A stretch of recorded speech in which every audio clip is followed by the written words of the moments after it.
하나님의 말씀 고린도전서 12장 24절부터 27절까지의 말씀입니다. 우리의 아름다운 지체는 그럴 필요가 없느니라. 오직 하나님이 몸을 고르게 하며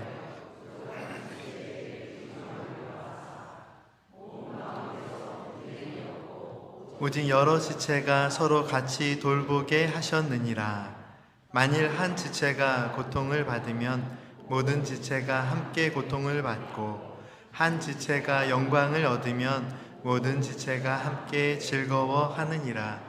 너희는 그리스도의 몸이요 지체의 각 부분이라. 아멘.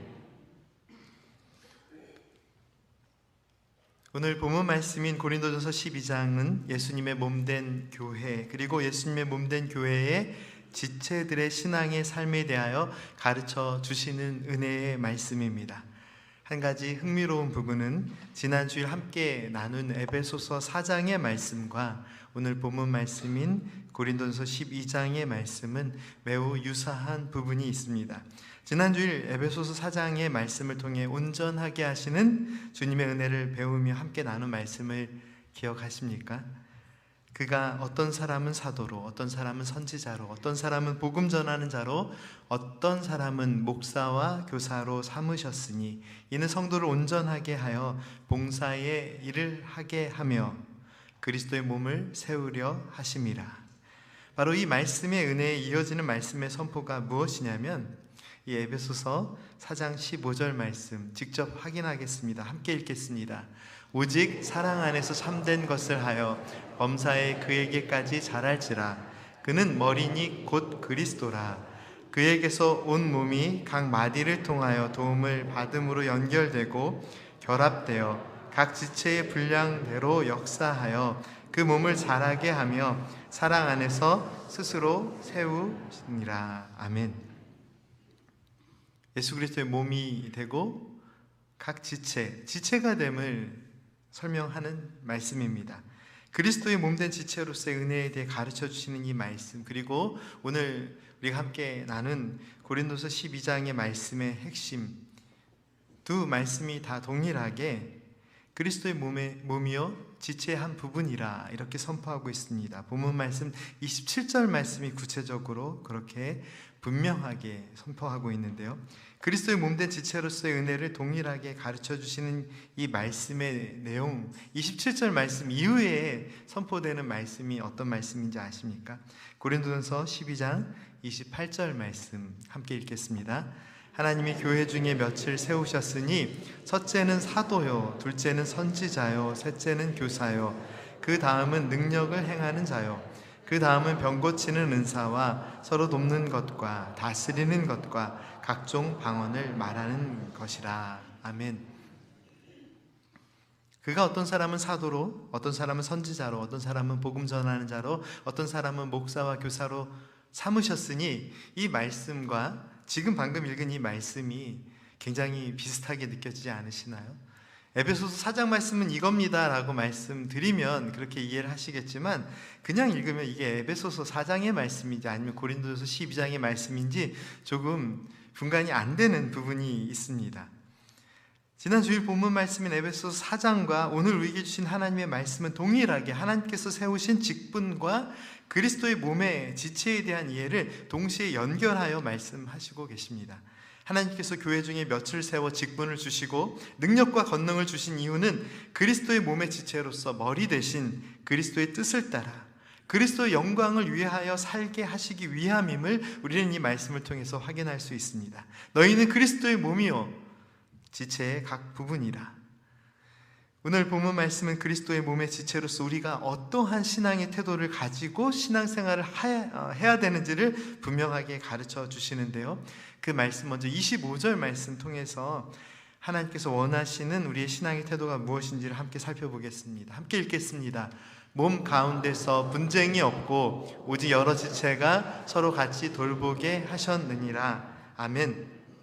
하나님께서 우리를 그리스도의 몸으로, 지체로, 그리스도의 몸의 지체로 삼으신 목적은 오직 여러 지체가 분쟁이 없이 서로 같이 돌보게 하심이라고 가르쳐 주십니다. 분쟁이 없이 하나됨, 그리고 돌봄. 우리에게 원하시는 신앙의 태도가 바로 돌봄입니다. 성도가 성도를 향하여서 해야 될 사역은 돌봄의 사역입니다.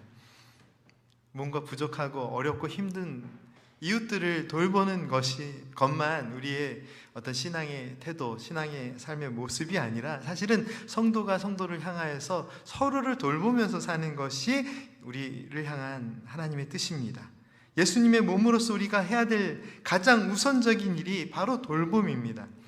이 25절 말씀을 읽었는데 이 25절 말씀, 우리 본문 말씀 앞에서부터 쭉 이어지는 말씀을 흐름을 좀 이해해 보면 19절 말씀에 이렇게 기록되어 있습니다. 만일 다 한 지체뿐이면 몸은 어디냐 이렇게 선포하고 있는데 이게 무슨 뜻이죠? 다 한 지체면, 이렇게 지체가 참 여럿인데 다 한 지체면 몸은 어디냐?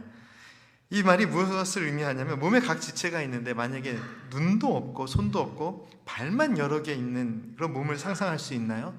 몸통도 없고 발만 여러 개 있는 몸 자체가 존재할 수 없습니다. 그리고 혹시 만에 하나 그렇게 존재하는 몸이 있다고 하더라도 그 기이한 형태의 몸을 우리는 온전한 몸이라고 말하지 않습니다. 그래서 말씀은 몸에 각 지체가 있고 그 지체가 그리스도의 몸에 연결되어 있다고 가르쳐 주십니다.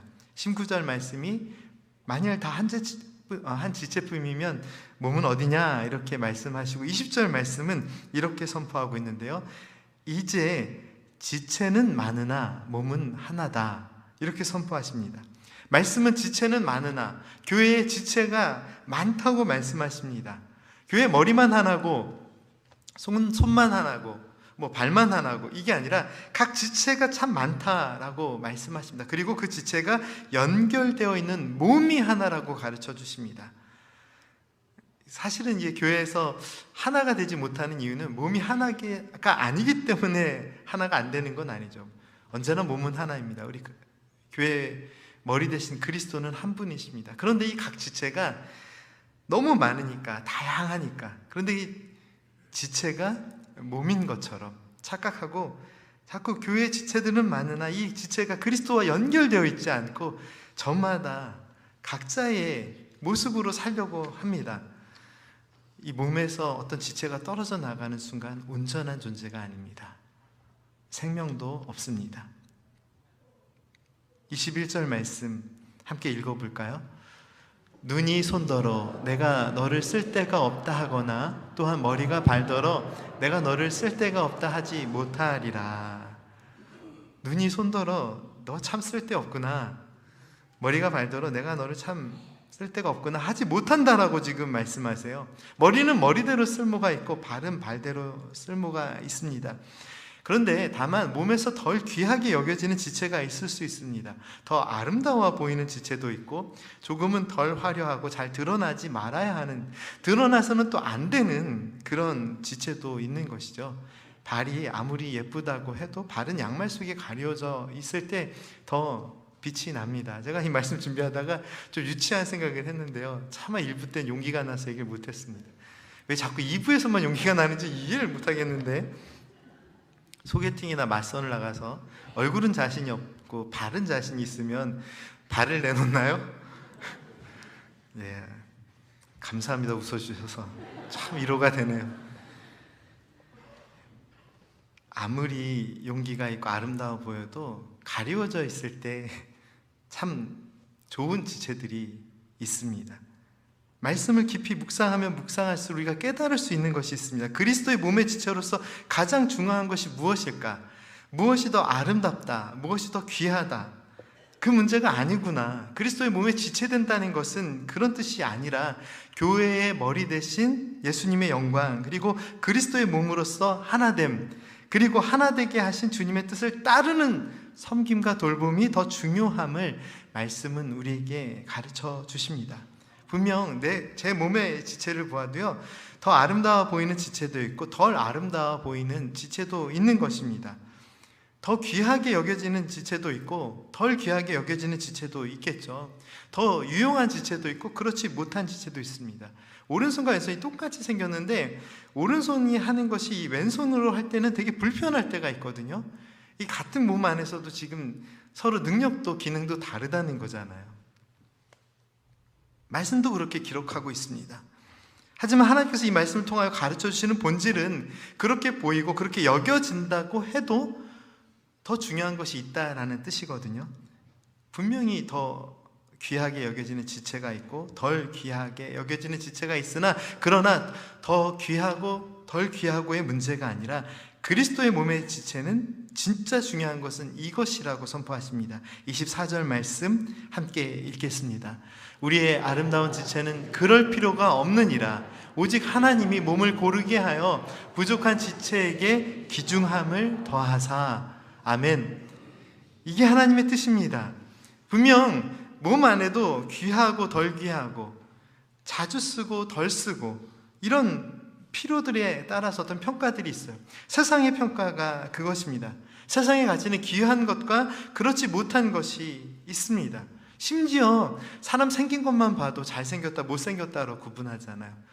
하도 못생겼다 그러니까, 물론 저는 그런 일 한 번도 들어보지 못해서 그 아픔이 뭔지 모르겠는데요, 하도 못생겼다 그러니까 그런 노래가 있었잖아요. 못생긴 사람 중엔 그래도 제가 제일 잘생겼습니다. 못생긴 사람 중엔 제가 제일 낫다, 이런 노래까지 있더라고요. 귀한 것은 귀하다, 부족한 것은 부족하다, 이게 세상의 평가입니다. 그런데 하나님께서는 부족한 지체에게 오히려 어떻게 하셨다고요? 귀중함을 더하사. 이것이 은혜입니다.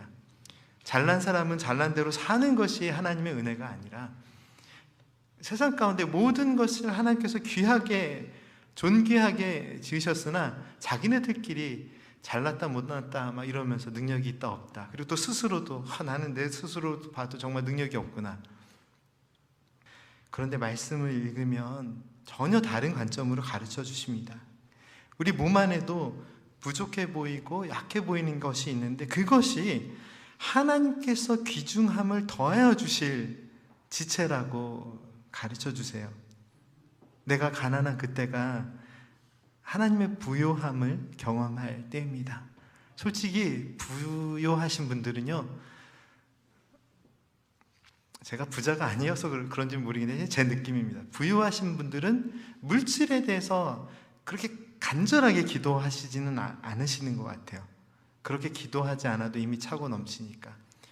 근데 공부할 때 돈이 없으면 매일매일이 기도해요. 길에 걸어가면서도 기도하고요. 제가 예전에도 한번 간증했지만 너무너무 힘들어서 길에서 기도했더니 그 다음날 학교 갔더니 제 아내에게 장학금을 3,000불을 주시더라고요. 이런 거 좀 더 할까요? 되게 많아요. 이런 걸 해야 은혜를 받으시는구나. 이건 뭐 맨날 주시는 거니까 너무 많아서 안 한 건데, 제가 위급하면 하겠습니다. 이런 얘기들을. 정말 간절한 그런 거. 우리의 약함이 하나님의 강함이 드러날 때입니다. 사도이든지 선지자이든지 목사이든지 교사이든지, 우리는 늘 이런 것들에 직분이나 우리가 해야 될 일들에 대해서, 우리의 능력에 대해서 관심을 갖지만, 제가 이 말씀을 쭉 읽진 않았지만 에베소서 4장에 비슷한 말씀이 있다고 했죠. 고린도서 12장 이 말씀이 주께서 사도로 선택하시고 선지자로 선택하시고 복음 전하는 자로, 이런 선택을 하신 다음에 나오는 선포가 뭔지 아세요? 그러나 모두가 다 사도이겠느냐, 모두가 다 선지자이겠느냐, 이렇게 선포하세요. 이 말씀이 무엇이죠? 사도가 참 귀한데, 그런데 모두 다 사도로 부르시지 않으셨어요. 그것만이 귀한 것이 아니다라는 말씀이세요. 내가 비록 사도로 부름을 받지 않았으나 내 안에 주신 하나님의 은혜가 있다는 것입니다. 그리고 이 말씀 가운데 멀리 떨어져 있는 고린도 후서, 로마서의 말씀도 아니고 고린도전서 12장에 같이 선포되는 말씀의 은혜가 무엇이냐면, 연약하면 연약한 대로 그 연약함이 하나님의 귀중함으로 채워질 자리라라고 말씀하세요. 그래서 때로는 우리가 살면서 내 안에 연약함이 너무 많아서 눈물이 나고 슬프고 괴로울 때가 있겠으나, 오히려 믿음의 사람이라면 그 연약함으로 인하여 기뻐할 수 있는, 감사할 수 있는 믿음의 그 고백이 좀 생겨났으면 좋겠습니다. 왜냐하면 이 연약함이 하나님의 소중함이, 존귀함이, 귀중함이 더해질 자리이기 때문입니다. 지난 몇 주간 그런 말씀을 나눴는데 우리가 믿음의 삶을 살면서 자꾸 빈자리가 있다고 해서 너무 안타까워하지 마세요. 우리가 열심히 노력하고 해도 빈자리가 있을 수 있습니다. 그러나 사실은 우리의 삶의 모든 영역이 하나님께서 채우실 은혜의 자리가 되어야 하겠지만 그런 믿음으로 우리가 살지 못하기 때문에 노력하고 채우고 나름대로 하더라도 그래도 못 채우는 자리가 있잖아요. 그때 깨달아야 돼요. 우리의 삶의 모든 자리가 하나님께서 채우실 자리일 때 우리가 그거 인식하지 못하고 살아가지만 우리가 너무 힘들고 어려울 때 도저히 내가 할 수 없는 그 자리를 만나게 될 때 내 삶이 내 능력으로 내가 해서 내가 채워서 살아온 것이 아니구나. 하나님이 이 모든 자리 채워주셨구나. 이 빈자리가 하나님께서 채워주실 은혜의 자리구나. 그 믿음의 고백이 드려져야 되는 순간입니다. 사도된 바울이 드린 고백이 무엇입니까? 고린도후서 12장 9절과 10절 말씀 함께 읽겠습니다. 나에게 이르시기를 내 은혜가 내게 족하도다. 이는 내 능력이 약한 데서 온전하여 짐이라 하신지라. 그러므로 도리어 크게 기뻐함으로 나의 여러 악한 것들에 대하여 자랑하리니 이는 그리스도의 능력이 내게 머물게 하려 함이라. 그러므로 내가 그리스도를 위하여 약한 것들과 능력과 궁핍과 박해와 곤고를 기뻐하노니 이는 내가 약한 그때의 강함이라. 아멘. 사랑하는 성도 여러분, 우리는 늘 약하고 부족한 것들이 문제라고 여겨왔으나 사실은 약하고 부족한 것이 문제가 될 수는 없습니다. 내게 능력 주시고 우리 아픔에 공감하시고 함께 하시는 주님 바라볼 때 우리의 연약함은 하나님의 은혜를 드러내는 자리가 될 것입니다. 이민사에서 살다 보면, 새로운 삶을 시작하다 보면 자꾸 자존감도 낮아지고 내가 잘할 수 있는 일, 내가 그 무엇보다 나를 빛나게 할 수 있는 가치 있는 일들을 자유롭게 많이 하기보다는 손에 익숙하지 않고 어려운 일들을 하게 됩니다. 이민생활 하면서 이런 고백 많이 하시죠. 영어가 안 느는데 한국말도 자꾸 잊어버린다고. 똑같습니다. 저도 그렇습니다. 제가 한두 번 말씀드렸는데 제가 진짜 살다 이런 부끄러운 일이 막 식당에서 한국에서 오신 손님을 모시고 그 외국에 또 이런 음식이 있습니다 소개하면서 주문을 하다가 저도 모르게 너무 자연스럽게 감사합니다 이렇게 막 너무 민망한 거예요. 그런데 영어를 너무 잘하는데 감사합니다 그러면 감사합니다 이러면 또 뭐 한국말도 배우는 거야 이럴 텐데 영어가 안 되는 상황에서 이게 감사합니다가 나오니까 막 이게 너무 그냥 마음이 상하는 거예요. 제가 나름 그 UT의 그 TST라고 그 토론토 대학 그 신학 그 전공에서 박사과정 마칠 때 디펜스로 넘버 1으로 이렇게 1, 2, 3 이게 있거든요. 넘버 1으로 졸업하는 사람이 거의 없어요. 제가 그걸 받았어요. 단 한 글자도 바꿀 필요 없다고. 디펜스 완벽하게 맞았다고. 그리고 모든 교수님들이 다 편지 보냈어요. 익셉셔널한 경우라고. 제가 그런 사람입니다. 그런데 식당에 가면 뭐라고 말한다고요? 감사합니다. 이게 제 실체예요, 사실은. 지금은 말을 이렇게 좀 정리를 안 하고 얘기하면요, 말에 여기가 막 마비가 되는 것 같아요.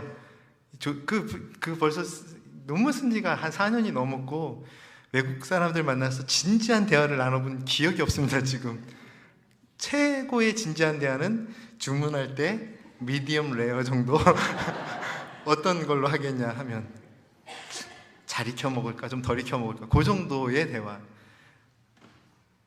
정체성도 흔들 때가 너무 많죠. 우리가 기억해야 될 정체성이 무엇입니까? 너무나도 나 자신이 무너지니까 내 존재가, 나라는 존재가 어떤 사람인지도 자꾸 잊어버려요. 그런데 그런 상황 가운데서 내가 기억해야 될 정체성이 오늘 말씀에 있습니다. 그리스도의 몸의 지체라는 사실입니다. 존귀한 그리스도의 몸의 지체로 나를 사랑하시고 하나님의 자녀 삼으신 하나님의 은혜가 있다는 이 성경 말씀의 진리가 우리의 정체성을 보증해주고 있습니다. 그 무엇보다 나를 그리스도의 몸의 지체로 세우시고 나의 연약함을 하나님의 존귀함으로 채워주시는 그 은혜. 사랑하는 성도 여러분, 우리는 그 은혜 가운데 살아가는 믿음의 사람이며 그리스도의 몸의 지체입니다. 그 그리스도의 몸의 지체로서 우리가 감당해야 될 사명은 돌봄의 사명입니다. 다시 한번 25절 말씀, 이미 읽은 말씀이지만 읽겠습니다. 몸 가운데서 분쟁이 없고 오직 여러 지체가 서로 같이 돌보게 하시는, 아멘, 그리스도의 몸된 지체 안에서 분쟁이 없고 서로 돌보게 하시는 것이 교회의 머리 되신 주님의 뜻입니다. 어떻게 신앙생활을 하고 교회에서 어떻게 성도의 교제를 나누어야 할까요? 그 중심은 돌봄입니다. 돌봄의 마음이 없는 대화 가운데서 이야기를 하다 보면 지적을 하게 되는 경우가 참 많이 있죠. 예수님을 바르게 믿는 온전한 신앙생활을 하시고 싶으신가요? 그렇다면 여러 지체가 서로 같이 돌보게 하시는 하나님의 뜻을 따라 살아가야 합니다. 우리는 성경 말씀이 선포하고 있는 대로 그리스도의 몸이요 지체의 각 부분입니다. 그리고 오늘 본문 말씀은 그리스도의 몸의 지체로서 합당한 삶의 태도는 돌봄이라 가르쳐 주십니다. 어떻게 돌보시겠습니까? 26절 말씀, 오늘 말씀을 좀 많이 읽게 되는데요, 26절 말씀 함께 읽겠습니다. 만일 한 지체가 고통을 받으면 모든 지체가 함께 고통을 받고, 한 지체가 영광을 받으면 모든 지체가 함께 즐거워했느니라. 아멘.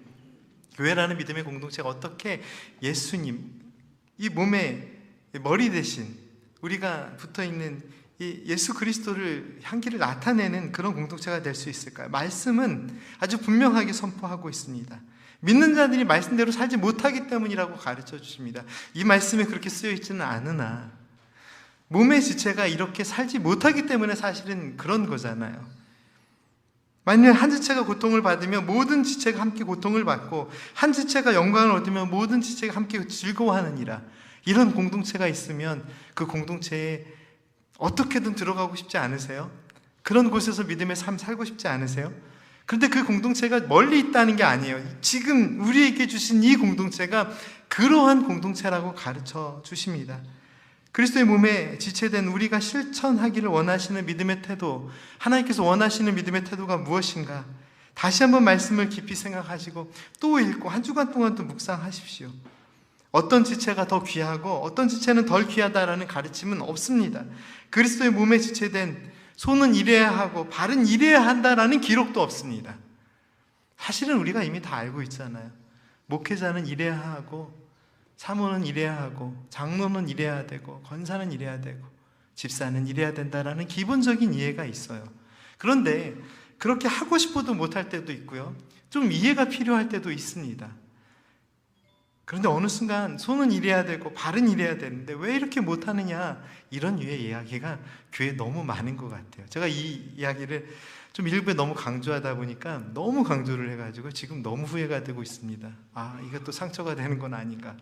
다른 얘기가 아니고요, 이 말이 하나가 살짝만 달라도 의미가 확 달리는데요, 감히 1년밖에 안 된 목회자가 성도님들께 무슨 얘기를 할 수 있겠냐 이렇게 말하고 싶었는데, 말을 하다가 감히 이렇게 하면서 얘기를 이렇게 말씀을 나누고 나니까 감히 1년 된 목회자에게 성도님들이 자꾸 뭐라고 한다. 왜냐하면 제가 이 얘기를 그렇게 들릴 수도 있겠다라고 느껴졌던 게, 제가 이 얘기를 했거든요. 목회자에게 잔소리하는 분들이 너무 많다고. 저는 여러분들이 생각하는 것보다 되게 희한한 목회자입니다. 담대하게 말할 수 있습니다. 누구에 대해서 하는 말이 아니기 때문에, 또 우리 교회 성도님들에게 하는 말은 아닙니다. 제가 지금까지 목회자로 살아오면서 또 많은 교회들을 지켜보면서 목회자를 되게 존중하고 참 감사한 일이죠. 나이가 어린데도 존중해주고. 그런데 그러면서도 잔소리 참 많이 하세요. 이래야 된다, 저래야 된다. 우리 교회는 안 그럴까요? 여기까지만 하겠습니다. 우리 교회도 그럴 수 있습니다. 저도 마찬가지고요. 하나님의 말씀 전한다고 하면서 성도는 이래야 된다, 저래야 된다. 그런데 말씀이 가르쳐 주시는, 저도 이 교회의 지체로서 하나님께서 감당해야 될 것은 조금 중요한 역할을 감당할 수 있으나 더 그러면서도 중요한 건 몸의 지체로서 돌봄이, 저의 이 목회가 성도를 돌보는 돌봄이 되어야 된다라고 말씀을 선포하고 있습니다. 그래서 가끔 힘들고 어려울 때 전화 주세요. 수술 받으러 가실 일이나 병원 가실 일 있으면 편하게 말씀해 주세요. 제가 새벽이라도 달려가겠다고 하면 너무 부담 느끼지 마세요. 그거 하라고 부르신 거니까. 우리 성도님은 어떤 계획으로 저를 부르셨는지 모르겠어요. 말씀 전하고 이 교회의 지체로서 제가 돌봄의 사역을 감당하라고 보내주셨으니까 그렇게 하고 싶습니다. 그리고 성도님들께도 부탁드리고 싶은 건 저나 제 아내나 또 성도님들 안에서 장로님이나 권사님이나 부족해 보이고 연약해 보이면 돌봄이 필요한 자리구나 라고 생각해 주시고, 이렇게 해야 됩니다 라는 얘기도 가끔은 필요합니다. 그렇게 해야 교회가 바르게 되는 것도 맞고요. 그러나 그 빈자리가 하나님께 귀중함으로 채워질 자리라고 말씀해 주셨잖아요. 야, 우리 교회를 얼마나 귀중하게 하시려고 이렇게 빈자리를 만들어 놓으셨나. 혹시 목회자가 실수하면 그렇게 기도해 주시고, 주님, 저 빈자리가 드러나지 않고 하나님의 소중함으로, 존귀함으로, 귀중함으로 채워지게 하옵소서. 그렇게 기도해 주시면 감사하겠습니다. 오늘 제가 쓸데없는 얘기 이렇게 많이 해본 날도 없는데 자꾸 제 얘기가 들어가는데요. 지금은 준비된 얘기입니다. 이거는 말씀 가운데서 저에게는 양손에 손가락이 거의 없는 신학교 동기인 친구 목회자가 있습니다. 시골집에 가면 겨울에 위풍, 공기가 차니까 불을 피우고 남은 불씨를 모아 담아둔 화로가 있습니다. 저희 어렸을 때 시골집에 할머니 댁에도 그랬는데요. 이 친구가 한참 갓난아기를 벗어나서 한참 집안의 곳곳을 기어다니는 아기가 됐을 때, 겨우겨우 막 기어다닐 때 방을 기어다니다가 화로를 덮쳤는데 그 사고로 손가락이 없어졌습니다. 왼손은 거의 손가락이 없이 그냥 손바닥만 조금 모양만 남아 있었고, 오른손가락은 손가락 중간마디 정도까지만 남아 있었는데, 분명 자신의 손이 다른 사람들에 비하면 온전하지 못했지만 거의 모든 순간에 늘 당당했고, 누구를 만나든지 자연스럽게 손을 내밀고 악수를 청했습니다. 저는 이 친구의 친한 친구였기 때문에 늘 그 순간에 마음이 좀 쿵쾅쿵쾅 하는 순간이었어요. 왜냐하면 손을 보고 악수를 하는 사람들은 실수를 그렇게 놀라거나 그러진 않는데, 일반적으로 사람들이 손에 이렇게 악수를 했을 때 느껴지는 감각이라는 게 이렇게 자연스럽게 몸에 배어 있기 때문에 손을 딱 악수를 했는데 손이 이렇게 느낌이 확 다르면 깜짝깜짝 놀라더라고요. 이렇게 악수를 해서 처음 만나는 순간 악수를 하는데 깜짝 놀라는 모습을 보면 제가 그렇게 민망한 거예요. 그런데 그럴 때마다 그냥 이 친구가 그냥 웃으면서 죄송합니다, 제 손이 좀 불편합니다, 이렇게 자연스럽게 넘기는 거예요. 그 모습이 친구이지만 늘 참 존경스럽기도 하고, 그 아픔이 부끄러움이 되고 숨기고 싶고 이런 게 아니라 늘 하나님께서 주신 내 몸 감사함으로 그 누구보다 더 열심히 좋은 목회자 되겠다고, 그렇게 오랫동안 친분 나누면서 진실한 목회자 되겠다고 같이 기도 제목 나누면서, 이 손에 대한 기도 제목은 거의 나눠본 적이 없어요. 내가 이게 아픔이니까 이런 얘기 자체를 안 하더라고요. 이미 하나님께서 그 마음을 치유하시고 또 회복하셨구나라고 느낄 수 있었는데, 그런데 어느 날 이 친구에게 그러나 표현하지 못한 큰 아픔이구나라고 느껴지는 순간이 있었습니다. 어느 날 이 친구가, 제가 90학번이거든요. 그러니까 지금은 막 손가락이 움직이는 것까지도 만들어졌다고 하지만 그때 당시에는 손 모양, 실리콘으로 만든 손 모양, 의수라는 것을 끼고 왔습니다. 그냥 봐도 사실 자연스럽지 않은 손처럼 보였어요. 그런데 그 손을, 의수를 끼고 장갑을 끼고 너무 좋아하는 거예요. 왜냐하면 오른손은 그래도 손가락이 좀 있어서 이렇게 움직이고 만지고 하지만 왼손은 거의 없어서 그냥 항상 주머니에 넣어두었거든요. 그런데 이 주머니에 있는 손을 꺼내서 의수이지만 이렇게 끼고 좋아하는 모습을 보면서 이 친구가 이 손이 아무렇지 않은 게 아니라 사실은 늘 아프고 힘든 부분이지만 그걸 자신의 몸에 있는 지체니까 그걸 그냥 품고 지켜왔구나, 살아왔구나, 그게 느껴지는 순간 더 친구지만 진짜 그 마음이 참 존경심이 들더라고요. 이 친구가 자기 안에 있는 부족함이 아무렇지도 않은 것은 아니었습니다. 사도 바울처럼 이 부족함 때문에 얼마나 더 열심히 기도했겠습니까? 이 부족함 때문에 자신이 사역함에 있어서 문제가 되지 않도록, 하나님의 영광 가리지 않도록 오히려 자신의 불편함을, 그 부족함을 품고 더 열심히 기도했을 것입니다. 사랑하는 성도 여러분, 왜 어려움을 당하고 부족함이 있는 이 자리가 왜 이렇게 부족해서 나를 불편하게 하냐고 그런 생각이 들 때가 있으십니까? 이 손도, 이 환경도, 이 상황도 내 몸의 일부입니다. 그리고 이렇게 연약하고 부족한 제 자신도 그리스도께서 품어주셨음을 우리는 이 말씀을 통하여 기억하기 원합니다. 서로를 향해 바라볼 때 나와 다른 사람이기는 하지만 이 성도님도 그리스도의 지체임을 잊지 마십시오. 서로를 향해 왜 이렇게 부족하냐고, 왜 이렇게밖에 안 되냐고 계속해서 그리스도의 몸된 지체와 형제들 향해 평가를 내리거나 자꾸 부족함에 대해서 지적하기보다는 그리스도의 몸에 지체된 그 은혜가 있기에 참 감사하다. 나 자신도 품어주시고 또 이런 면도 품어주시고, 주님, 이 부족함의 자리가 하나님의 존귀함으로, 주님의 귀중함으로 채워지게 하옵소서. 우리의 기도 제목이 되기를 소망합니다. 그리스도의 몸에 지체된 우리가 오늘 누리고 실천해야 할 신앙의 태도는 바로 이것입니다. 오늘 본문 말씀 26절 말씀의 내용과 동일한 은혜를 선포하고 있는 로마서 12장 15절 말씀 함께 읽으며 말씀의 시간을 마치겠습니다. 함께 읽겠습니다. 즐거워하는 자들과 함께 즐거워하고 우는 자들과 함께 울라. 아멘. 기도하겠습니다. 즐거워하는 자들과 함께 즐거워하고 우는 자들과 함께 울 수 있는 그리스도의 몸에 지체된 저희들 되게 하여 주옵소서.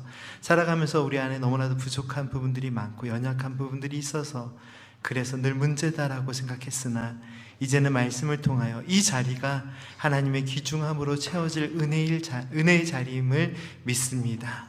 저희들의 연약함이 하나님의 영광 가리지 않게 하여 주시고 저희들의 연약함을 통하여 오히려 하나님께서 역사하심의 자리 되게 하시고 그 모든 역사하심으로 말미암아 하나님의 영광 드러나게 하여 주옵소서.